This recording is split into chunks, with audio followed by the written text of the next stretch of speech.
कहा जाता है कि ब्रह्मांड हमारा लगातार फैलता जा रहा है, लेकिन जरा सोचिए क्या हो अगर ये ब्रह्मांड फैलने के बजाय सिकुड़ने लग जाए तो?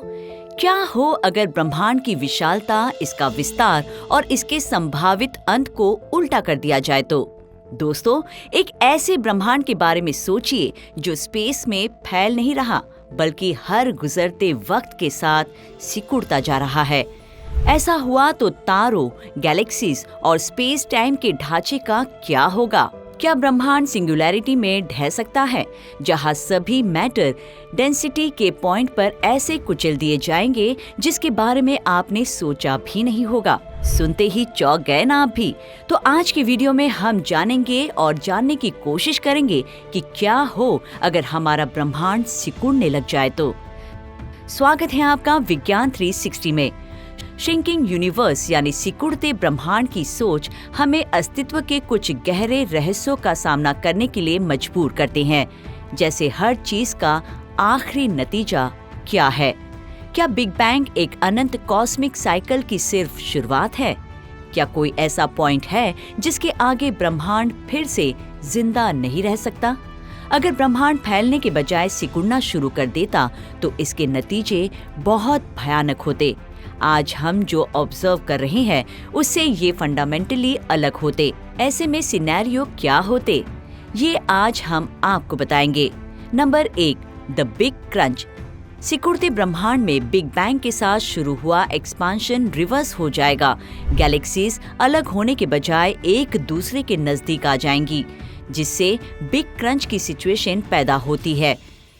इस सिनेरियो में सब कुछ, फिर चाहे वो तारे हो, गैलेक्सीज हो, ग्रह हो या मैटर, ये सब सिंगुलैरिटी की ओर ढह जाएंगे, ठीक बिग बैंग के रिवर्स स्थिति की तरह। और अगर ब्रह्मांड लाखों सालों में बहुत ज्यादा सिकुड़ गया तो इसके अंदर का मैटर इनफाइनाइटली डेंस पॉइंट में कुचल दिया जाएगा, जिससे बहुत ज्यादा ग्रेविटी और टेम्परेचर की स्थिति पैदा हो जाएगी। ये बिल्कुल बिग बैंग से पहले मौजूद स्थिति की तरह है, लेकिन एग्जैक्ट मैकेनिक्स को अभी भी पूरी तरह से नहीं समझा जा सका है। नंबर 2, ग्रेविटेशनल कोलैप्स यानी विनाश। जैसे जैसे ब्रह्मांड सिकुड़ता जाएगा, चीजों के बीच ग्रेविटेशनल अट्रैक्शन मजबूत होता जाएगा। ढहते हुए स्पेस की वजह से तारों के अंदर दबाव और तापमान बढ़ सकता है, जिससे वे तेजी से जलेंगे। मैटर के ढहने से सुपरनोवा और दूसरे कॉस्मिक इवेंट्स बार बार हो सकते हैं। इसके अलावा गैलेक्सीज एक दूसरे की ओर आकर्षित होंगी और आपस में टकराएंगी, जिससे बड़े पैमाने पर मर्जर्स होंगे। इससे संभावित रूप से इन मर्जर्स के सेंटर्स पर सुपरमैसिव ब्लैक होल बन सकते हैं। नंबर 3, तारों का अंत। जैसे जैसे ब्रह्मांड सिकुड़ता जाएगा, बढ़ते ग्रेविटेशनल प्रेशर और डेंसिटी की वजह से तारों का बनना और उसका खात्मा भी उतनी ही तेजी से हो सकता है। वे अपने फ्यूल को तेजी से जलाएंगे, जिससे अनस्टेबल एनवायरनमेंट्स बनेगा। समझ लो कि तारों का जीवन चक्र लाखों या हजारों सालों में सिमट सकता है। इससे टेम्परेचर्स और प्रेशर बढ़ जाएंगे और पड़ोसी ग्रहों पर कंडीशंस और भी दुश्मनी वाला होगा। इससे पृथ्वी जैसी हैबिटेबल कंडीशंस लगभग नामुमकिन हो जाएगी। नंबर 4, थर्मोडायनामिक्स और हीट डेथ। जैसे जैसे ब्रह्मांड सिकुड़ता जाएगा, उसका टेम्परेचर बढ़ता जाएगा। इससे बिग बैंग के नजदीक जैसे एक्सट्रीम हीट कंडीशंस होती है, वैसे कंडीशंस ले आएगी। लेकिन ये उपयोगी एनर्जी की हानि की भी वजह बन सकता है, जिससे थर्मोडायनामिक हीट डेथ हो सकती है। जैसे जैसे ब्रह्मांड ढहता जाएगा, एंट्रोपी यानी डिसऑर्डर का माप भी बढ़ता जाएगा, जो संभावित रूप से हाईली डेंस और कियोटिक स्टेट में मैक्सिमम लेवल तक पहुंच जाएगी। इससे एक ऐसा ब्रह्मांड बन सकता है जो न केवल छोटा होगा, बल्कि ऐसी स्थिति में होगा जहां कोई और उपयोगी काम नहीं किया जा सकेगा। नंबर 5, ना कोई ऑब्जर्वेबल डार्क एनर्जी या एक्सिलरेटिंग एक्सपांशन। करंट ऑब्जर्वेशन वाला ब्रह्मांड तेजी से फैल रहा है। इसका श्रेय एक रहस्यमय शक्ति को जाता है, जिसे डार्क एनर्जी कहा जाता है।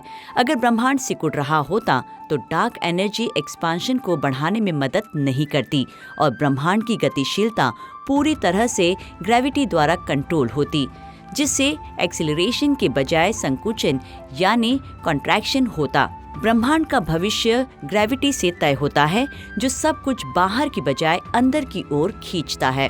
Number 6, cosmological implications. अगर ब्रह्मांड विस्तार और संकुचन के बीच झूलता रहा तो इसका मतलब ये हो सकता है कि ब्रह्मांड कोई निश्चित शुरुआत या अंत नहीं है, बल्कि ये कई साइकिल से गुजरा है।